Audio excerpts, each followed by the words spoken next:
Teacher যখন নিজেই প্রশ্নের উত্তর জানে না। বলো এই কোয়েশ্চেন অ্যান্সারটা কে পারবে? বলো এখানের মধ্যে কে পারবে? তুমি পারবে? আমি তো নিজেই পারবো না এই অ্যান্সারটা। তুমি পারবে? না। পারবে না কেন? পড়াশোনা করো না? কি করতে স্কুলে এসে বসে থাকো?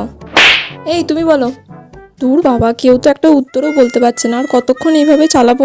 বেলটাও পড়ছে না যে ক্লাস থেকে বেরিয়ে যাব, ভালো লাগে না। বলো। এই তোমরা সবাই প্রাইভেট কার কাছে পড়তে যাও? ম্যাম আপনার কাছেই। ঠিক আছে, তুমি বাদ দিয়েও তো এতগুলো স্টুডেন্ট আছো, তার মধ্যে কেউ বলতে পারছো না? ম্যাম আপনিই বলে দিন। আমি কেন বলবো? আমি বললে তো তোমরা সবাই এমনিই জেনে যাবে। তাহলে তোমরা কি করো বাড়িতে? উফ, কি জ্বালায় পড়লাম রে বাবা, কেউ তো একটা বল। সব গাধা, আমিও গাধা, তার সাথে তোরাও গাধা। বলো। নিজে তো জানি না, যা বললো তাতেই হ্যাঁ বলে দিই। শুনলে কি বললো? তুমি কেন পারলে না? শুনে নাও ভালো করে, কালকে যেন কোয়েশ্চেনটা ধরলে তুমি পারো, ঠিক আছে? উফ বাবা, এতক্ষণে ঘন্টা পড়লো, তাড়াতাড়ি পালা।